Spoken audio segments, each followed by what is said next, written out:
Y una de las cosas que a veces nos impide o quita nuestra mirada del Señor y de crecer en su propósito, de cultivar y cuidar lo que Él nos ha entregado, comenzando con nuestra vida, cultivarla y cuidarla para que sea la imagen de Cristo, para que Cristo sea formado en nosotros, como lo dice la Escritura, es en muchas ocasiones las tribulaciones o los sufrimientos. Y hoy vamos a hablar de una carta que le escribió el Señor a una iglesia. Por eso la enseñanza de hoy se llama Yo conozco tus sufrimientos. Yo conozco tus sufrimientos. ¿Y eso de dónde sale? De una palabra del Señor. O sea que le podría decirte, sin temor a equivocarme, que esto es una palabra de Dios. Esa frase, yo conozco tus sufrimientos. No es una palabra de Jorge, ¿sí? No es una palabra aquí de nosotros, es una palabra del Señor que está en Apocalipsis. Que los que han estado en el devocional ya pasaron por ahí, porque estaba al principio en las cartas a las iglesias, pero hoy vamos a profundizar en ciertos aspectos de esto. Hace un año estuvimos hablando de la primera iglesia, que era Éfeso, y hoy vamos a hablar de la segunda iglesia, que es Esmirna. En Apocalipsis 1, del 9 al 20 nos dice: Yo, Juan, hermano de ustedes y compañero en la tribulación, en el reino y en la perseverancia en Jesús, me encontraba en la isla llamada Patmos, una isla donde mandaban a los prisioneros políticos. Era ya prisionero. Por causa de la palabra de Dios y el testimonio de Jesús. Por causa de la persecución, por creer en Jesucristo. Ahora, ¿por qué los romanos perseguían a los cristianos si igual los romanos tenían N cantidad de dioses? Y pues Dios, ¿sí? El Dios de Jesucristo, ¿cierto? Era un Dios más. ¿Por qué los romanos los persiguieron? Porque ellos tenían algo y era que ellos permitían que tú adoraras lo que fuera, siempre y cuando también entre tus dioses incluyeras el culto al emperador. Y habían templos para el emperador. Y había un culto de rendir honor, reverencia y adoración al emperador romano. Entonces, mientras tú adoraras a ese Dios, no hay problema, ¿sí? Todo está bien, podías continuar practicando cualquier otra fe. Pero había un problema con los judíos y con los cristianos. El único Dios verdadero, ¿sí? El Señor tu Dios que te sacó de la tierra de Egipto, como Él les dijo cuando los sacó de la tierra de Egipto y cuando les entregó los 10 mandamientos. No tendrás otros dioses delante de mí. Solo al Señor Jehová tu Dios adorarás y solo ante Él te postrarás. Entonces ellos no podían simplemente, bueno, como para que no nos persigan, voy a llevarle la ofrenda al César, pero yo sé que eso es un ídolo. No, la tenían muy clara, no podemos adorar a ningún Dios, sino al Dios verdadero. Y eso fue lo que ocasionó la persecución. Esa era la manera en que sabían si era un cristiano de verdad o no. Una vez que los atrapaban, le decían, niegue a Jesucristo. Di que renuncias a Jesucristo y que le rindes pleitesía al César. Y ahí era donde los pillaban, porque la mayoría de cristianos recordaban la palabra que decía, si me niegas delante de los hombres, yo también te negaré delante de mi Padre. Y decían, no podemos negar a Jesucristo. No podemos adorar a un humano, ni a ninguno de los otros que dicen que son más que humanos del panteón de dioses. Entonces, por causa de eso había persecución. Por causa de eso estaba Juan allá, en medio de una persecución. Y estaba yo en el Espíritu en el día del Señor, oí detrás de mí una gran voz como sonido de trompeta que decía, escribe en un libro lo que ves, envíalo a las 7 iglesias, a Éfeso, Esmirna, Pérgamo, Tiatira, Sardis, Filadelfia y la Odisea. Entonces me volví para ver quién era la voz que hablaba conmigo, y al volverme vi 7 candelabros de oro. Y en medio de los candelabros vio a uno semejante al Hijo del Hombre, vestido con una túnica que le llegaba hasta los pies, ceñido en el pecho con un cinto de oro. Su cabeza y sus cabellos eran blancos como la blanca lana, como la nieve. Sus ojos eran como una llama de fuego. Sus pies parecían al bronce bruñido cuando se le ha hecho refulgir en el horno. Su voz como el ruido de muchas aguas. Y en su mano derecha tenía 7 estrellas. De su boca salía una espada aguda de 2 filos. Su rostro era como el sol cuando brilla con toda fuerza. Cuando vi esta visión tan maravillosa, dice, caí como muerto a sus pies. Y él puso su mano derecha sobre mí diciendo, no temas. Yo soy el primero y el último, el que vive y estuve muerto, pero ahora estoy vivo por los siglos de los siglos. Tengo las llaves de la muerte y del Hades. ¿Quién está hablando ahí? Jesucristo, ¿cierto? ¿Quién se le apareció en esa visión? Jesucristo. En una visión que dice Juan, el Juan que caminó con Jesús, que en la última noche se le recostó sobre su pecho, ¿sí? Que tenía ese grado, ¿sí? De intimidad con el Señor, ¿cierto? Como su papá, como su hermano mayor. Ese grado de cercanía, y cuando ya ve al Señor, después de resucitar, reinando con poder y autoridad, dice caí ¿qué? Como muerto. Interesante, ¿no? Digo que interesante porque a veces uno escucha unos testimonios de gente que se encuentra con Jesús, ¿no? Y es como, hola, hola. Y le dije al Señor, ¿por qué tal cosa? Y el Señor como que, uy, no, pues sí, el Señor sí, le rinde cuentas a esta persona. ¿Me han escuchado? Qué bueno, sus oídos están... ¿No han escuchado unas cosas? ¿Cayó qué? Como muerto ante la presencia del Señor. Y le dice, escribe pues las cosas que has visto y las que son, las que han de suceder después de estas. En cuanto al misterio de las 7 estrellas que viste en mi mano derecha y de los 7 candelabros de oro, las 7 estrellas son los ángeles de las 7 iglesias y los 7 candelabros de oro son las 7 iglesias. Son 7 iglesias que empieza a mencionar seguidamente Apocalipsis, en lo que Jesús mismo le dice a Juan que le escriba a las iglesias. Y cada una de las cartas que le escribe a las iglesias, ustedes dirán, bueno, pero eso lo escribió para esas iglesias, nosotros tan chismosos, ¿para qué leemos eso hoy en día y lo tomamos para nosotros?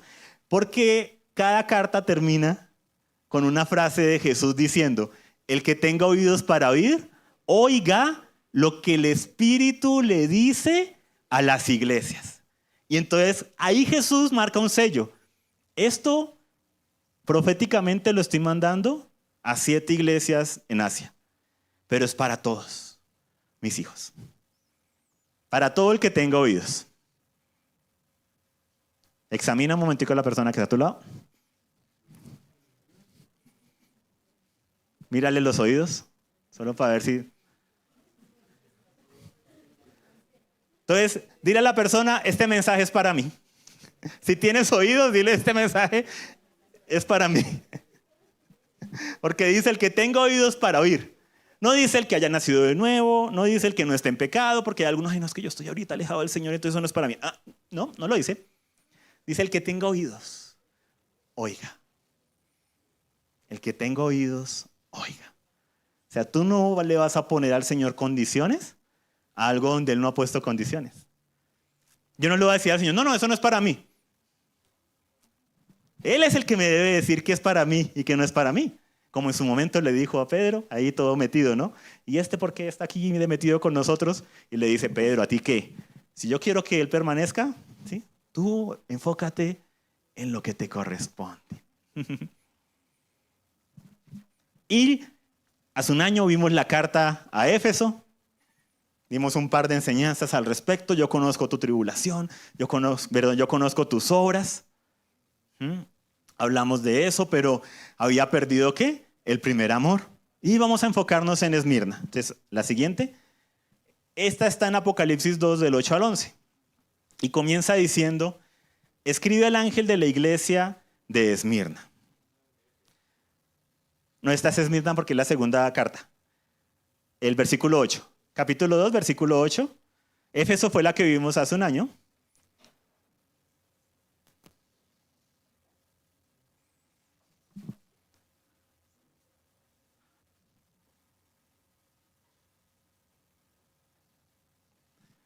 Para los que no, para actualizar un poquito en algo que el Señor nos entregó. Iniciamos un ciclo de 7 años hace un año. Entonces, en cada año hemos ido explorando esas listas de 7. 7 días de la creación, 7 espíritus de Dios, las 7 iglesias del Apocalipsis, 7 cosas que Cristo es digno de recibir, las 7 fiestas anuales que el Señor da, las 7 naciones que debe conquistar Israel al entrar a la tierra prometida.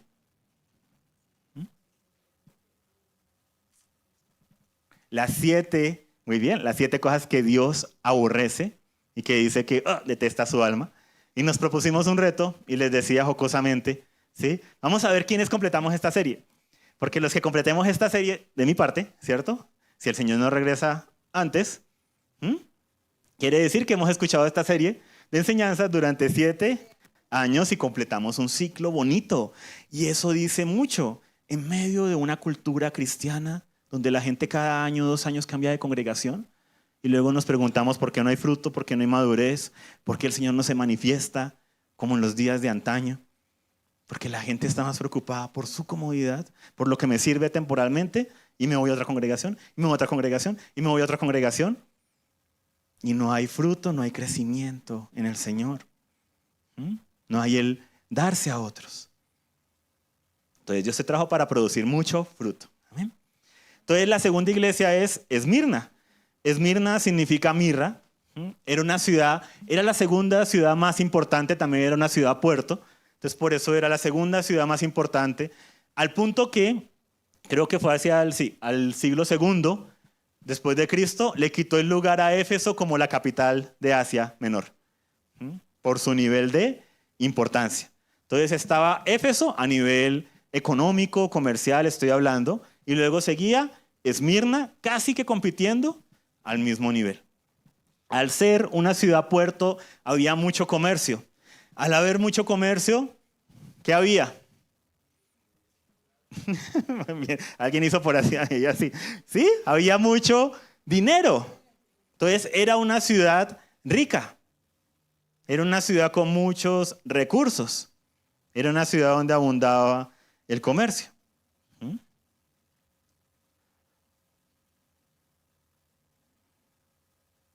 Y en medio de esa ciudad,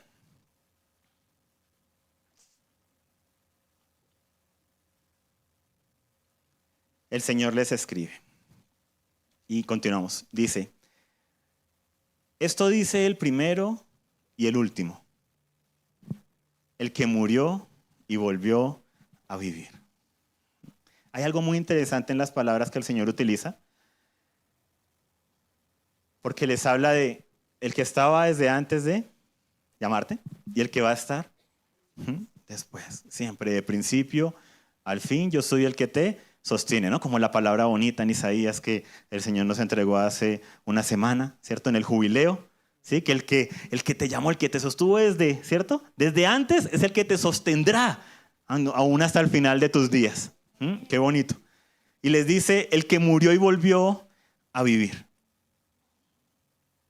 O sea, les está recordando, yo padecí, yo morí, pero resucité. Estoy vivo. Dame un segundo, quito aquí. Esto es que me está haciendo saltar la pantalla, entonces me distrae y si yo me distraigo no nos conviene a ninguno.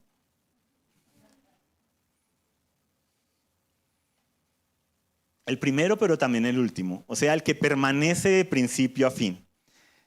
O sea que él murió y sabe lo que es eso, pero no quedó muerto. ¿Qué más es interesante de esta carta a la iglesia de Esmirna? Junto con la iglesia de Filadelfia, son las únicas 2 iglesias a las que no las llama a arrepentirse de algo. O sea que podemos decir que son 2 iglesias, y esta que estamos hoy, Esmirna, es una iglesia modelo. Porque no le escribe que se tenga que arrepentir de algo. Ay, pastor, pero seguro que hay alguien en la congregación. Sí, seguro, hombre. Pues, obvio. Pero a nivel general de lo que está viendo el Señor, había, ¿sí?, cierto nivel en esta iglesia, que es junto con Filadelfia, de 7-2. O sea, 5 les dice, y arrepiente, tengo contra ti esto, tengo contra ti aquello, tengo contra ti esto, tengo contra ti aquello. Y a Esmirna y a Filadelfia, el Señor no tiene nada contra ellas. Y en el caso de Esmirna, el Señor no tiene ¿qué? Nada contra ella. Repítelo, el Señor no tiene nada contra ella. Y continúa y le dice, conozco tus sufrimientos.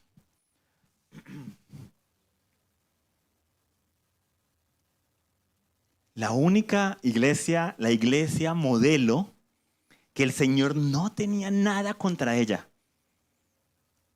O sea, no estaba pasando por disciplina, por causa del pecado, por causa de un mal manejo, por causa de una mala situación. Sí, no había ya un tema de esos, porque el Señor no le recrimina. Pero la iglesia estaba sufriendo, siendo una iglesia casi perfecta, madura. Cuando yo hablemos de perfección es madurez. ¿Cómo dices eso? Porque el Señor no le recrimina. Porque el Señor no le dice, tengo contra ti algo. ¿Eso qué demuestra? Estaban haciendo las cosas bien. ¿Y estaban qué? Sufriendo. O sea que si a ti algún pastor, líder, profeta, lo que sea, te ha llegado a decir que si tú estás bien, todo te debe salir bien. Ojo, porque aquí tenemos un ejemplo de una iglesia modelo. O sea, ¿cuál es el privilegio? Que las palabras que el Señor Jesús le pronuncia a Juan, en la única visión de este tipo que tenemos registrada, que nos llegó hasta nosotros en nuestras Biblias, una de esas 7. O sea, el honor para estar en esa lista y el honor para ser parte de esa lista sin ninguna recriminación. En cambio, ¿cómo actuamos usualmente? Y cuando digo actuamos me refiero a ese espíritu religioso, ese espíritu cristiano a nivel general. No estoy hablando a modo de restauración, digo como hijos de Dios, como cristianos. ¿Cómo actuamos usualmente cuando viene una tribulación, un sufrimiento? ¿Qué puertas habrá abierto? ¿Quién habrá sido esto, lo otro? ¿Dónde sospecha habrá sido? ¿Será que este será mi líder? ¿Será el pastor? ¿Será? Y empieza todo un tema. Y aquí tenemos un ejemplo de una iglesia que estaba haciendo las cosas bien, pero estaba sufriendo. Pero el Señor le da una frase, que por eso es el título de la enseñanza. En la Reina Valera dice, conozco tu tribulación. En algunas de sus versiones, si alguna de sus versiones dice, y ustedes dicen, pastor, aquí esta versión dice, conozco tus obras. Ese es un añadido. Eso de tus obras no está en los manuscritos más antiguos. No me acuerdo cuál versión es la que lo tiene, pero fue como por hacer que concordaran las iglesias y le colocaron ahí, incluso en algunas versiones está en itálica, para que la gente entienda, esto no hace parte de la traducción, sino del editor. Conozco tus obras, no, dices, conozco tu tribulación, conozco tu sufrimiento. Y que el Señor lo diga, eso ya es otra cosa.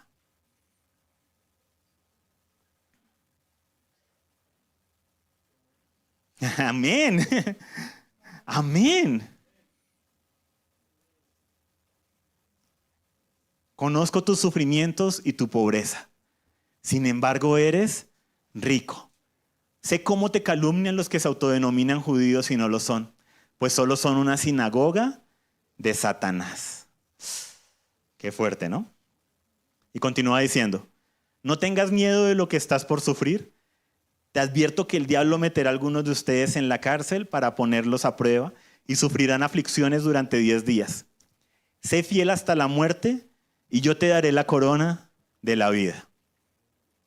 El que tenga oídos, que oiga lo que el Espíritu dice a las iglesias. El que salga vencedor no sufrirá daño alguno de la segunda muerte. ¿Cuál es la segunda muerte? Apocalipsis 19, Apocalipsis 20, que habla del lago de fuego. La segunda muerte, el lago de fuego. El que tenga oídos, que oiga lo que el Espíritu dice a las iglesias. Entonces dice, yo conozco tus sufrimientos y tu pobreza, pero tú eres rico. Y sé cómo te calumnian. Tres cosas ahí que el Señor les dice en esa primera parte, está en la siguiente diapositiva. Tres cosas que el Señor les hace énfasis. Y menciona la sinagoga de Satanás. Dice, los que se dicen ser judíos y no lo son. Y yo lo he dicho acá adelante, lo he dicho en varias ocasiones.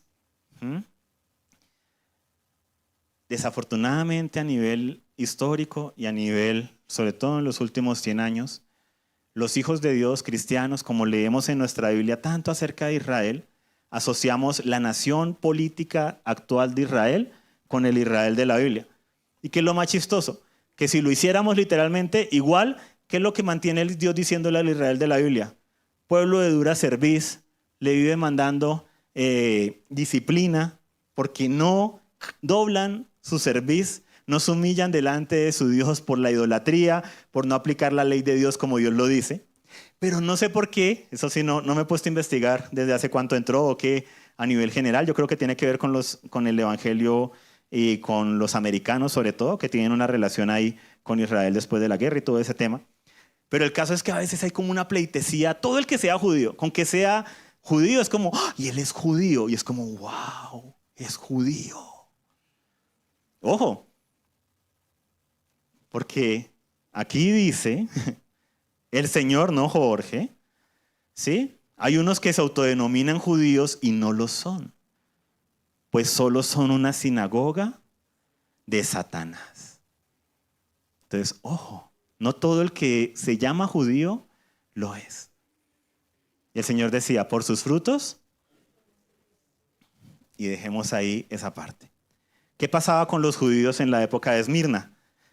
¿A quiénes reconocemos hoy en día como los mejores comerciantes? ¿Los judíos? Esmirna era una ciudad-puerto. Ahora, si los judíos solo adoraban a Yahweh, al Señor, a Jehová, a Elohim, solo al Señor, nuestro Dios, ¿por qué Roma no los perseguía como a los cristianos? Porque tenían un convenio. Por causa del comercio, por causa también de que eran siempre como en medio de todo, la gracia del Señor y la misericordia estaba con ellos, de que aunque ellos estaban siendo infieles, Él permanecía fiel. Militarmente no lograban derrotarlos. Eran los que arrasaban con los ejércitos romanos, o por lo menos les ponían pie de batalla. Entonces Roma dijo, no, venga, ya por las malas no lo vamos a lograr. ¿Qué quieren ustedes? Déjennos el templo en paz y déjennos, solo adoramos a Dios, no adoramos al César. Pero si los demás se enteran, pues se van a levantar. Ok, vamos a ofrecer al César todos los días en el templo de Jerusalén un sacrificio a su nombre. A nuestro Dios de parte del César. Como honra al César, pero a nuestro Dios. Y entonces de ahí los judíos comenzaron. Todos los días se hacían una serie de sacrificios en nombre del emperador. Y se pagaban impuestos, era otra manera, ¿no? Tan buenos comerciantes van a pagar impuestos. Y de esa manera compraron, digamos, de alguna manera logró hacerse esa concesión para que no fueran perseguidos por adorar solo a Dios y por rehusarse a adorar al emperador. ¿Qué pasó en Esmirna? Se empezaron a convertir del pueblo judío y también de los gentiles. Como nació esta secta, desde el punto de vista de los romanos era, ¿ellos a quién adoran? No, que al Mesías judío. ¿Y ellos qué son? Son judíos. Todos son judíos. Por eso no quieren adorar al César. Los judíos que no querían aceptar a Jesucristo como su Señor y su Salvador y como el Mesías, fueron a los gobernadores, fueron, ahí ya sea lo que sería el alcalde, el gobernador ahí, el encargado de las legiones y demás, y le dijeron, estos que adoran a Jesucristo no son judíos, son una cosa diferente. Y ocasionaron que se empezaran a perseguir a los cristianos. Eso empezó a ser una presión, porque entonces la gente también, al saber que ellos son cristianos, o sea que son judíos, no, pero los judíos dicen que no son de ellos, son otra cosa. Entonces ellos deberían adorar al César. Entonces ojo con hacer comercio con ellos porque te puedes meter en problemas porque luego dicen que como tú estás haciendo comercio con ellos, tú también eres de ellos. Y por eso empezó a venir sufrimiento, empezó a venir pobreza económicamente. Y aunque el Señor les dice, pero ustedes son ricos. ¿Qué riqueza estaba viendo el Señor? Y sé cómo te calumnian los que se autodenominan judíos, pero no lo son. Ojo con eso. Por ejemplo, nosotros lo hemos dicho, lo hemos vivido, lo hemos visto, ni siquiera nosotros, me refiero a nivel general como iglesia. Toda la basura que se produce, ¿sí?, en los estudios de Hollywood, toda la basura que va en contra del diseño de Dios. Y muchos de los dueños de esos estudios se autodenominan judíos. Los dueños de los sitios pornográficos más grandes en internet, judíos.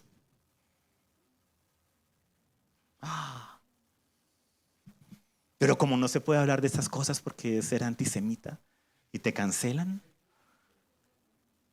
Los que son tan perseguidos que solamente tienen el control de las comunicaciones, de los organismos de inteligencia del mundo, del dinero del mundo, de la banca del mundo, del comercio del mundo.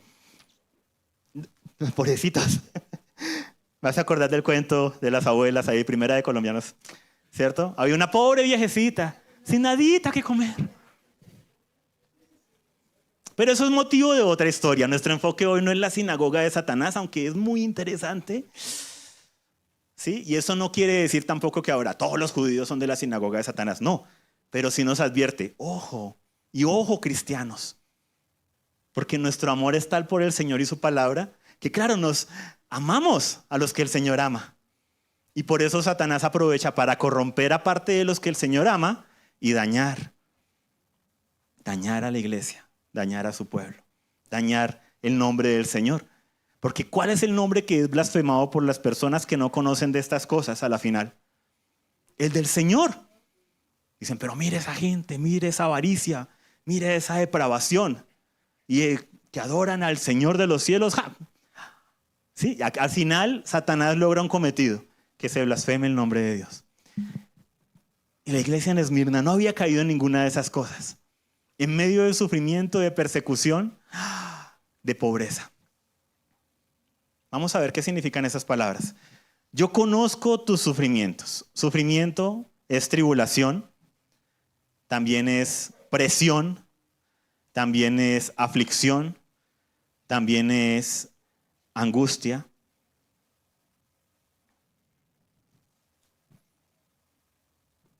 Qué interesante esa primera frase que le dice el Señor a esta iglesia. ¿Te adelantaste a la segunda? Yo sé, estás pensando en el almuerzo, pero déjame, yo voy con... Tranquilo. No, ahora te devolviste demasiado. Es que tenemos inteligencia artificial. No, inteligencia natural. No es para nada artificial. Es natural. Esmirna significa mirra. Y es el nombre de la ciudad. Ahora, esta ciudad tiene una característica que va muy relacionada con el morir y volver a vivir. Durante toda la historia de esa ciudad fue arrasada varias veces y fue reconstruida varias veces. Pero se llama Esmirna por la mirra, que era lo que se daba, los árboles de mirra que se daban y se producía en el sector. La mirra, a la final, se utilizaba para perfumes, pero tenía sobre todo un uso muy importante para cosméticos, para perfumes, pero el uso que mayor se le daba era para embalsamar a los muertos. Y así conservarlos y también evitar que salieran tanto los olores. ¿Por qué? Por el olor fuerte que tiene la mirra. Pero ¿cómo se conseguía la mirra? Una vez que el árbol estaba en cierta madurez, bonito, hermoso, sin mancha, se cogían cuchillos, se le comenzaba a cortar pedazos, incisiones. No pedazos del árbol. Se empezaba a chuzar el árbol. Y se chuzaba, se chuzaba, se chuzaba, y se chuzaba. Para que el árbol, en su sistema de defensa, pues con una herida, ¿qué hace tu cuerpo si te cortas? ¿Cierto? La sangre, demás, glóbulos rojos, y empieza a hacer el proceso de costra. Empezaba a salir esa resina del árbol y a formar la costra. y eso se endurecía, quedando tan duro, ¿sí? Casi como una piedra. Y esa resina dura es la mirra, que proviene del sufrimiento del árbol y produce una resina hermosa. Pero la resina no se queda ahí.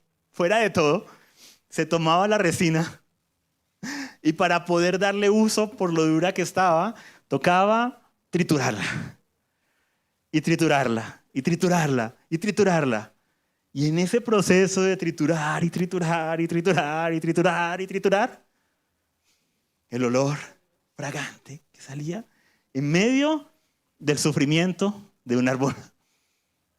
Y con eso se podía hacer la preparación de esos bálsamos, de esas fragancias, de eso que podía tomar un cuerpo muerto y embellecerlo, traer un aroma fresco en medio de una situación de muerte. Por eso cuando el Señor le dice, yo conozco tu sufrimiento, y le escribe esto a la iglesia de Esmirna, hay demasiado simbología, demasiado que está ahí en esta carta y en esa sola frase, porque era exactamente la situación por la que ellos estaban pasando.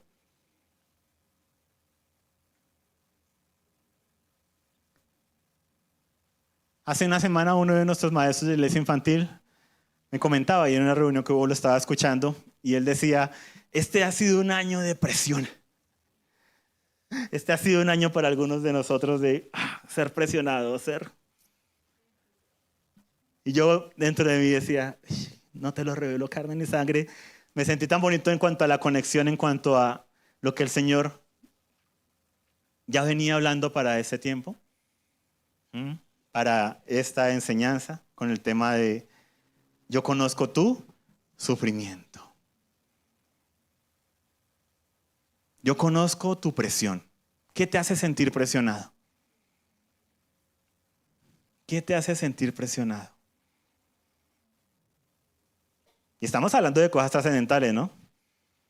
No, y el reloj cuando ya el culto va avanzando y apenas van en la introducción. No, eso no es sufrimiento. Eso es capricho. ¿Qué te hace sentir presionado? Yo conozco tu aflicción, podríamos decirlos, cambiando la palabra por su traducción. Yo conozco tu presión, lo que te presiona. Yo conozco tu aflicción. Y lo está diciendo Jesucristo. Yo conozco tu angustia. Aun cuando nadie más la vea. Aun cuando de pronto a veces pasamos por pruebas que nos gusta mantener muy cerca de nuestro corazón. Y nos preguntan, ¿cómo estás? Y la respuesta típica, la aprendimos en jóvenes, toda la vida la hemos escuchado. Pregúntale a cualquier joven, ¿cómo estás? Bien. Muy bien, jovencita. Ahí me respondió, bien. Bien, sí. La casa en llamas, la relación con el papá o los hijos, el cónyuge. Sí, pero bien. Como el meme, el perrito ahí tomando café y ya atrás todo incendiándose. Esto está bien, todo está bien. Todo está bien. Y aunque los hombres no lo notemos, hay uno que sí lo conoce y lo sabe. Jesucristo. Jesucristo. El que murió, pero ahora vive. El que fue torturado, porque no fue solo una muerte cualquiera. El que fue torturado, abofeteado, perseguido, tenido por loco por su propia familia, por causa del evangelio. El que era tenido como un príncipe de los demonios por los propios sacerdotes a los que él les enseñó la ley y les entregó tiempo atrás el encargo de su pueblo. Jesucristo sabe muy bien lo que es el sufrimiento, lo que es la pobreza, lo que es la calumnia, que son las 3 cosas que el Señor les menciona por las que estaban pasando. Por eso Él puede decir, yo conozco tus sufrimientos. Y solo Él lo puede decir. Y aquí somos portavoces de lo que Él está diciendo.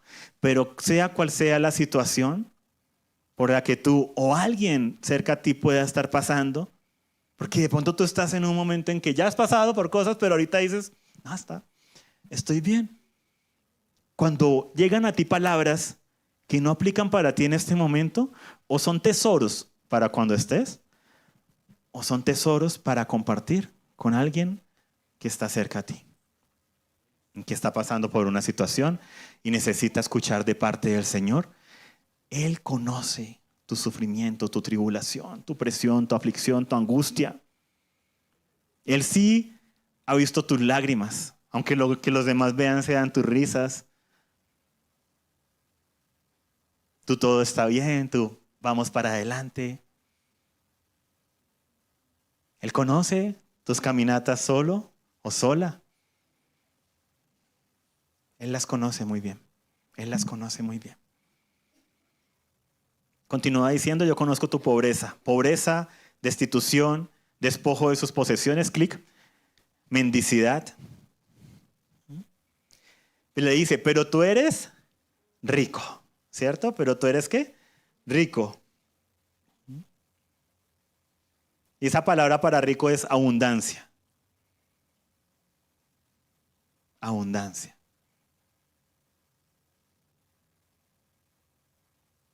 Si ellos estaban pasando por una situación económica apretada, pero el Señor les dice, ustedes son ricos, es porque la riqueza que el Señor estaba viendo en ellos era más valiosa que el oro. ¿Qué es para el Señor más valioso que el oro? O sea, un predicador lo decía de esta manera, se me quedó grabado, no me acuerdo si fue un predicador o un libro que leí, pero él decía, nosotros como hombres, ¿cuánto nos peleamos por el oro? Digamos que el oro, ¿cierto? Es la posesión, pero el oro. Nuestros billetes antes decían que valían tanto peso en oro. Y dice, y el oro es el material de construcción de las calles en el cielo. En la Nueva Jerusalén. Dice que las calles son de oro. Es como el cemento. Nos estamos peleando por el cemento de los cielos. Pero hay algo que el Señor menciona que es más valioso que el oro. Y Él dice que es nuestra fe. Para que siendo probada su fe, más valiosa que el oro, nuestra fe. ¿Tenía fe esta iglesia? Sí, ¿cómo lo sabemos? Porque no sabían, no tenían nada que el Señor les dijera, me dejaste mi primer amor o negaste mi nombre o por causa del comercio, de las riquezas, entonces, ¿cierto? Me negaste a mí, dijiste que no me conocías para no dejar de tener ahí concesiones económicas y demás. No, no les dice nada de eso. Entonces, ¿qué vemos? Que era una iglesia que había sido hasta el momento fiel y tenía fe. De ahí salieron grandes hombres de Dios en su momento. Pero eso lo vamos a ver entre 8 días. Uno de ellos. Entonces, no te adelantes, Jorge. Y sé cómo te calumnian. ¿Qué es calumniar? Hacer una detracción de alguien, perjudicar el buen nombre de otro. Destruir la imagen, la honra de otro.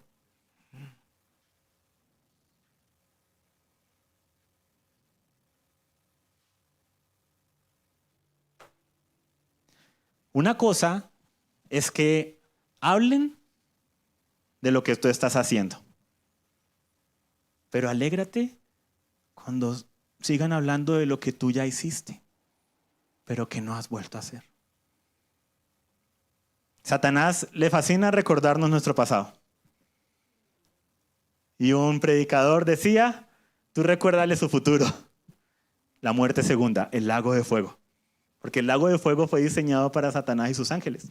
Entonces, cuando Satanás quiera venir a recordarte tu pasado, tú recuérdale su futuro.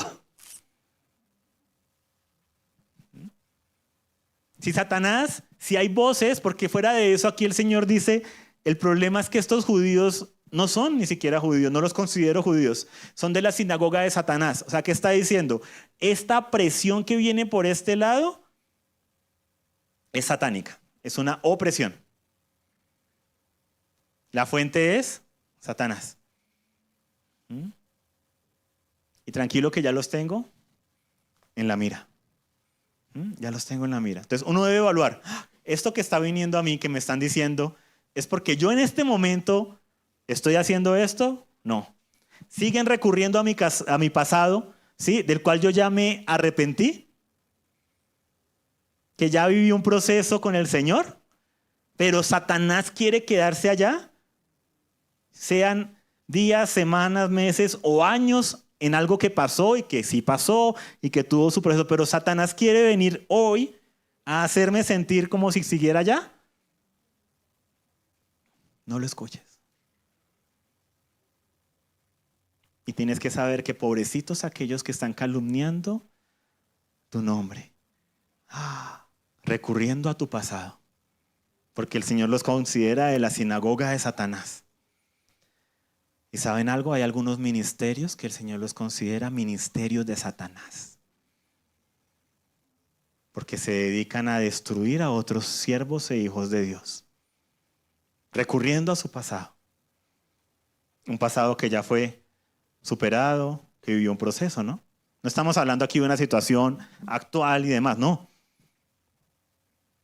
Y dice, los calumnian. ¿Cuántos aquí hemos vivido que alguien diga algo de nosotros que no es? ¿Cómo nos hemos sentido? Sea en el trabajo, fuera en el colegio, en la universidad, en el lugar de trabajo. Y es que usted hizo y usted no hizo. Yo no hice eso y nos sentimos súper agredidos cuando alguien habla algo de nosotros que no es. A Satanás le fascina calumniar, le fascina perjudicar el buen nombre de los hijos de Dios. Recordarle su pasado. Recordarle su pasado. Pero el Señor está mirando tu presente y tu futuro. Tu presente y tu futuro. Entonces, el Señor sabe quiénes son los que hablan mal de ti. Recuerda tú también de qué sinagoga son ellos. Y una frase que la decíamos cuando hablamos del propósito con los jóvenes, acerca del uno enfocarse en el propósito que Dios lo ha llamado a uno a hacer. Dile a la persona que está a tu lado, no le creas mucho al ciego que critica cómo pintas.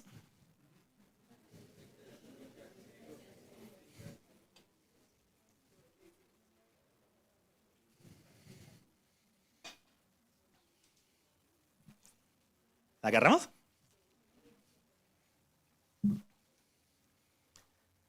Por eso en Hechos 14, 21 al 22, cuando el apóstol Pablo se está despidiendo de una de las iglesias, dice, después de anunciar el evangelio en aquella ciudad, Éfeso, y de hacer muchos discípulos, volvieron a Listra, a Iconio, a Antioquía, fortaleciendo los ánimos de los discípulos y exhortándolos a que perseveraran en la fe y diciéndoles,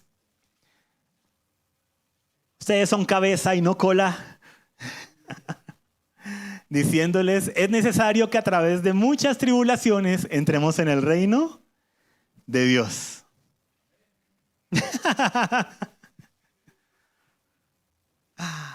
Diciéndoles que el apóstol Pablo, después de haber establecido iglesias, y dice que recorrió, y dice, para fortalecer los ánimos de los discípulos. Pensemos lo que leemos. Voy a fortalecerlo. Uy, él está como mal y esto, está como cierto caído, le ha ido mal este año y todo. Voy a fortalecerlo. ¿Qué haríamos nosotros? ¿Y qué hacemos usualmente? Sobre todo en esta época de transición, 2024, 2025, reflexión, lo que hice bien, lo que hice mal, ¿cómo será? No, hermano, pero tranquilo que el 2025 será tu año. Tranquilo que las cosas van a ponerse mucho mejor. Pero eso de la mano de Dios, vamos a salir adelante. Cosas muy ciertas y demás en el Señor. Pero aquí el apóstol dice, voy a animarlos.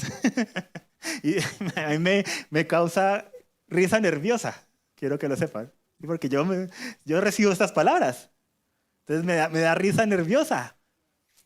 ¿Cómo me anima el Señor? ¿Cómo anima a los discípulos?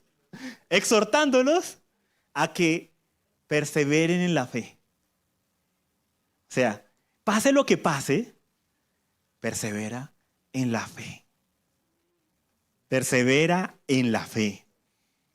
No es persevera en el negocio, persevera en esto, persevera. No, eso es parte ahí del paquete de cosas. Pero lo que más se enfoca es no pierdan su fe por causa de las tribulaciones y de las pruebas. Porque la fe es lo más valioso que tenemos, más valioso que el oro. Y les dice, es necesario que a través de muchas tribulaciones entremos en el reino de Dios.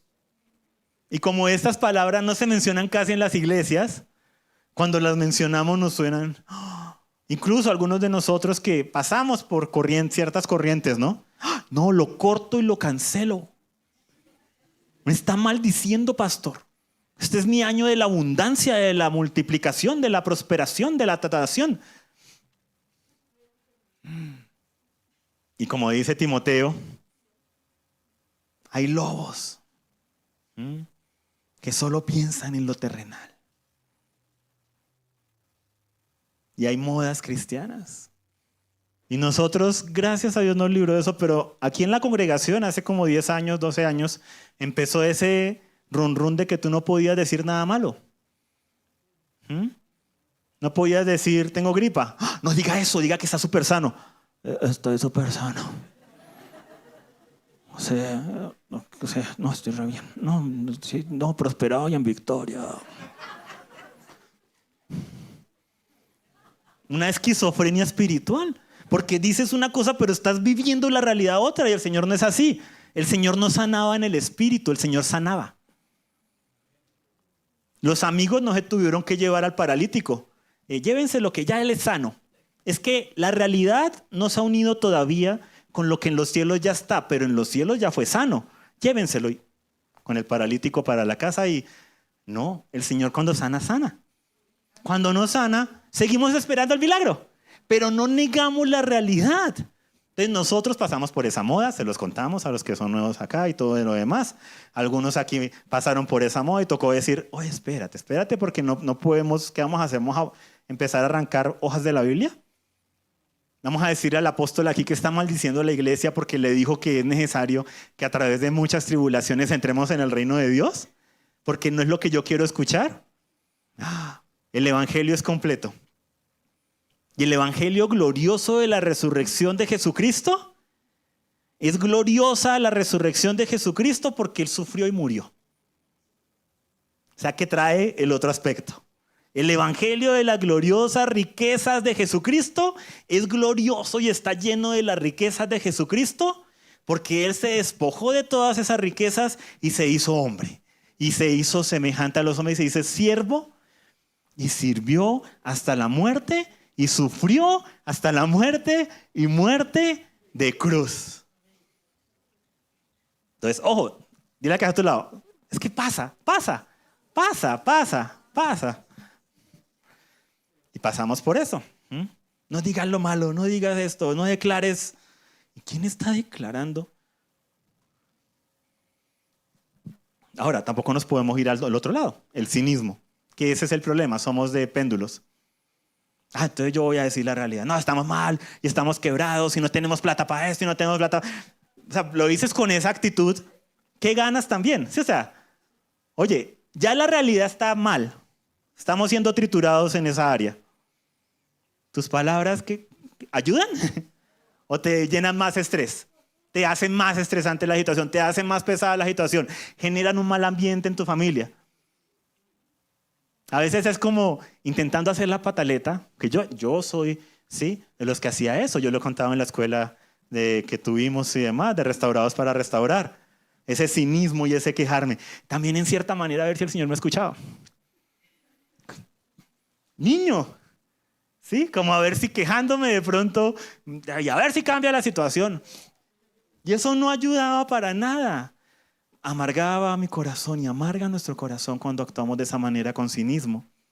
Entonces, el aceptar la realidad no es declarar todo lo malo, ¿sí? Tampoco negarlo todo, sino en decir, en medio de todo, yo persevero. en la fe. Puesto los ojos en Jesús. No en mi situación, no en mi cuenta, no en la enfermedad, no en el diagnóstico médico. A pesar de, continúo perseverando en el Señor. Señor, ¿qué me ha llamado a hacer? ¿Qué me ha llamado a hacer? No quiero dejar de hacer lo que me ha llamado a hacer. Sí, necesito entender esta situación, necesito las citas, necesito los controles, necesito trabajar, necesito hacer esto, necesito el área emocional. Avanzo en esas cosas, pero no se hacen mi todo, no me paralizan de continuar. ¿Qué me ha llamado a hacer el Señor? Y continuar avanzando en Él. Es necesario que a través de muchas tribulaciones entremos en el reino de Dios. Y Santiago 1, 2 al 4, otro de esos versículos que algunos quisieran que no existieran, pero toca decirlos. Tengan por sumo gozo, hermanos míos, cuando se hallen en diversas pruebas.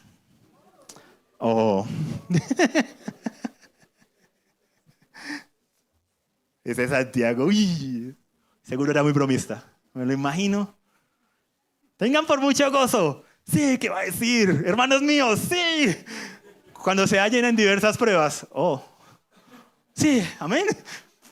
¿Por qué? Por la mirada en la eternidad, por la visión de eternidad. Sabiendo que la prueba de su fe produce paciencia. Y que la paciencia tenga su perfecto resultado, para que sean perfectos y completos sin que les falte cosa alguna. Aquí dice sin que nada les falte. Sin que nada les falte.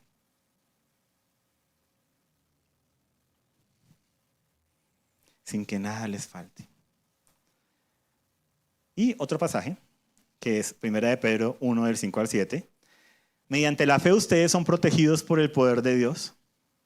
Escuchemos, recuerden, leamos y mastiquemos lo que estamos leyendo. Mediante la fe ustedes son protegidos por el poder de Dios. Amén. Para salvación, para la salvación que está preparada para ser revelada en el último tiempo. En lo cual ustedes se regocijan grandemente. ¿Ustedes qué? Se regocijan grandemente. Aunque ahora, aplica condiciones y restricciones, no válido con otras ofertas. Aunque ahora, por un poco de tiempo, si es necesario, sean afligidos por diversas pruebas. Y continúa diciendo, para que la prueba de la fe de ustedes, más preciosa que el oro que perece, aunque probado por fuego, sea hallada que resulta en la alabanza, en gloria y en honor en la revelación de Jesucristo. Amén. O sea que en medio de las tribulaciones, las angustias, la presión, ¿qué se está probando en mí? ¿Qué está siendo probada? La fe. La fe. ¿Cuántas personas después de una situación de tribulación grande se alejan de una congregación? ¿Se alejan del Señor? O dicen, no, pero yo estoy lejos, pero no estoy alejado del Señor. Se nota porque sí, así hablan los que están re cerca del Señor. Señor con S minúscula, claro. No se siente el mismo espíritu, no se siente el espíritu del Señor. En el que dice yo, pero no. Se nota, ¿no? Se nota el fruto del Espíritu. Amor, gozo, paz, paciencia, benignidad, bondad, fe, mansedumbre, templanza. Se nota que no está. Se nota. Cuando está y cuando no está. Lo notamos en nosotros cuando estamos bajos de, ¿cierto? De nota. Se nota. Bueno. La prueba de la fe de ustedes es más preciosa que el oro. Entonces, por eso esta iglesia que era la de mostrar, era la iglesia, una de las iglesias modelo. El Señor les dice, aunque están pasando por una crisis económica, aunque están pasando por pruebas y tribulaciones, aunque están pasando por esto, ustedes son ricos. ¿Qué estaba viendo el Señor? La fe, la perseverancia.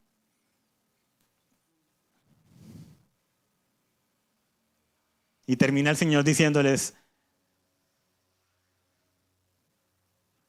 y faltan 10 días más de prueba. viene la prueba, o sea, como diciéndoles, no ha venido la prueba. Pero Él termina diciéndoles, No desfallezcan, porque ustedes van a tener es vida. O sea, el resultado final en esta vida o en la otra es vida. La victoria ya está asegurada. ¿Qué es lo peor que podría pasar en cualquier situación? Lo peor, el punto máximo al que puede desembocar una situación muy grave, la muerte. Y eso ya fue solucionado por medio de Cristo Jesús. Eso no hace que el proceso sea sencillo. Por eso el Señor dice, yo conozco tu tribulación, yo conozco tu angustia, yo conozco lo que te presiona, yo conozco cómo te sientes. Yo conozco que aunque eres rico, de pronto en fe en el Señor y esto, te sientes que no tienes nada porque estás pasando por situaciones apretadas. Y el Señor dice, yo lo conozco, pero quiero que sepas que tienes algo más valioso, que es la fe. Algo más valioso que es el que murió, pero que ahora vive, al propio Jesucristo. ¿Cuál es el tema con todo esto? Dice, aunque sea aprobado por fuego, sea hallada que resulta en alabanza, gloria, honor en la revelación de Jesucristo. No todos cuando pasamos por pruebas terminamos alabando al Señor. Lo que decía, algunos se alejan, algunos se enfrían en su relación con el Señor, algunos se desilusionan por una situación adversa en un hogar, en una congregación, y echan para atrás en muchos procesos que ya venían avanzando y no le dan esa alabanza al Señor. Entonces, ¿qué encuentro yo? Que no todo el que pasa por sufrimiento sale perfeccionado. O sea, no es tan solo ser atribulados, es cómo tú reaccionas ante la tribulación. Cómo tú reaccionas ante la tribulación. Cuando viene el fuego de la prueba, ¿qué sale? Queja, desesperanza, ira, rencor. Aún se manifiesta a veces orgullo. Yo este año he sido probado de muchas maneras. O sea que yo voy a tener una corona grande de parte del Señor por todo lo que me ha probado. Ay, Dios, si supiera lo que está haciendo. Y se demuestra, no ha pasado la prueba, porque hay orgullo, prepotencia, orgullo espiritual, ¿no? No sé, yo todo lo que he pasado. Ok. Orar. Porque lo importante de las pruebas, así como en el colegio, el tema con las pruebas, ¿qué era? No era el hacerlas. Los 30 que estábamos ahí teníamos que hacer la prueba. Bueno, excepto el que era muy juicioso y lo exoneraban, pero en el promedio teníamos que hacer las pruebas. ¿Y hacer la prueba era suficiente? Ya. ¿Pasamos la prueba? No. Todos la misma prueba. Igual que cuando está la casa sobre la roca y la casa sobre la arena. Viene la prueba, la tormenta. Las dos casas, la misma tormenta.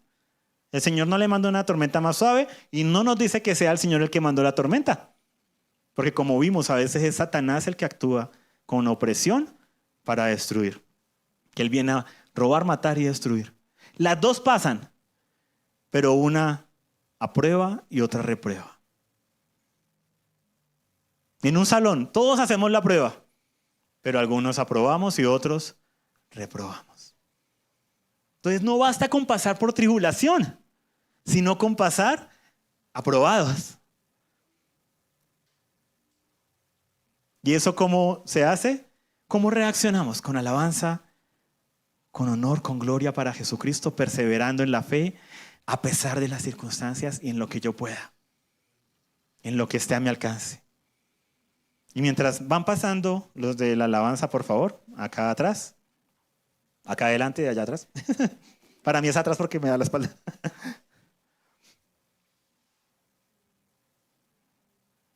Es que nadie sabe por lo que estoy pasando. Si hay uno que sabe, hay uno que comprende lo que es la tradición aún, el dolor, el sufrimiento, la tortura y hasta la muerte misma. Jesucristo. Jesucristo. Él sí lo sabe y lo conoce muy bien. Y es el que nos da las fuerzas. Es el que nos da las fuerzas.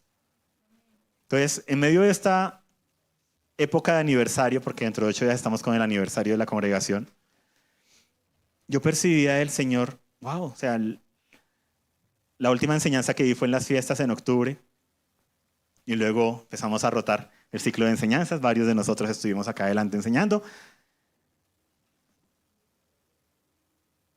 Y decía, wow, Señor, tú haces los tiempos bonitos. Porque esta es una carta a esa iglesia, pero yo percibía que el Señor decía, es para nosotros. Es para nosotros. Para el que la quiera tomar en la situación en que ha pasado. Porque varios en la congregación, como congregación, hoy estamos pasando por una prueba. Pero fuera de eso, varios dentro de la congregación estamos así. Y nos toca ver, y lo que decía ahí, ¿no? No busques culpables. Sí, no busques culpables. Porque la iglesia modelo fue la que sufrió. Interesante, ¿no? Si hay cosas que arreglar, arreglarlas, obviamente. Entonces, vamos a ponernos sobre nuestros pies, por favor. Porque vamos a tomar la cena para regresar a nuestro lugar. Y yo había escrito esto y lo quiero leer tal cual. Aunque sientas que nadie puede comprender y entender tu sufrimiento o lo duro de la situación por la que estás pasando, Cristo sí lo conoce muy bien. Porque Él sufrió y murió, pero también resucitó.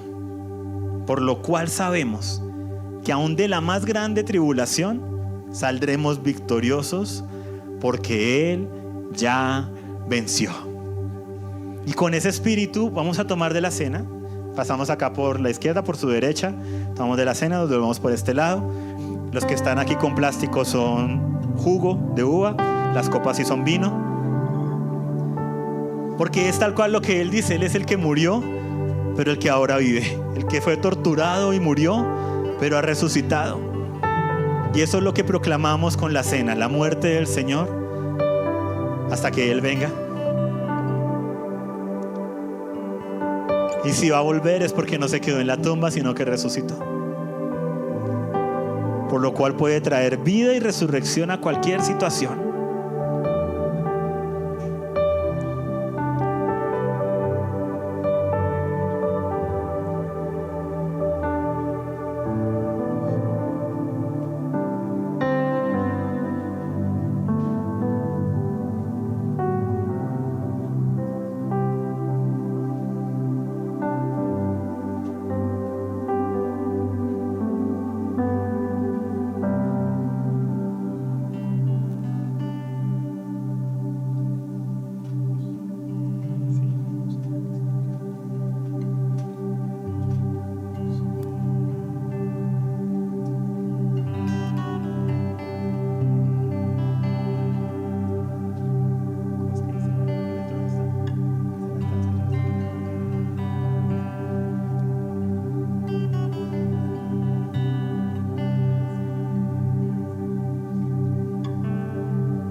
Te damos gracias, Padre.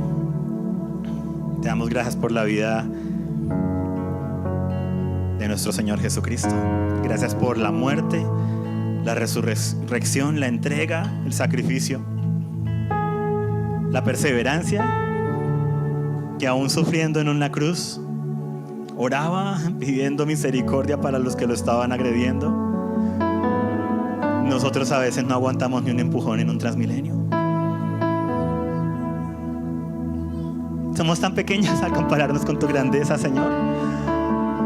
Pero sabemos que tú anhelas es que crezcamos a la imagen de Jesucristo.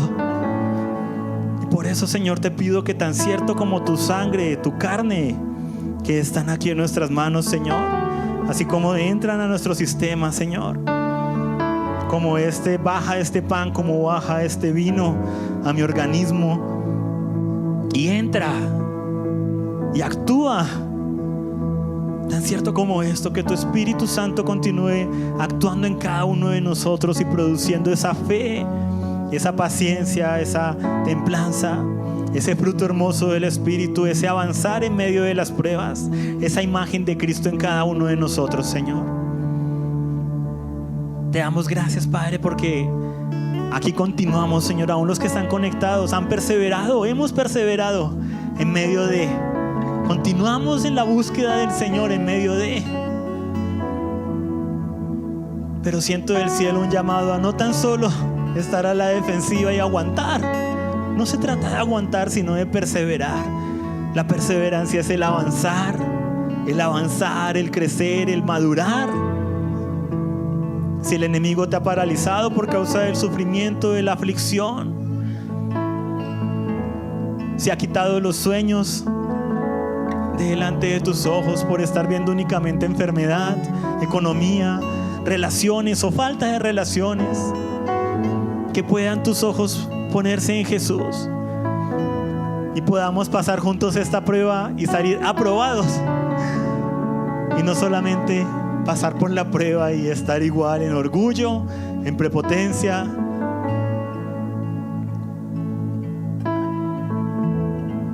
con rencores, con riñas, con contiendas. No,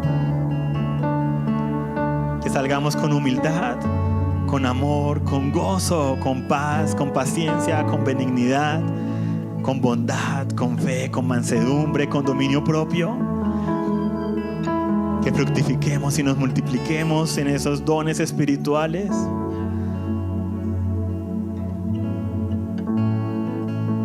Que por más dura que esté de pronto una situación, podamos sonreír porque el Señor vive.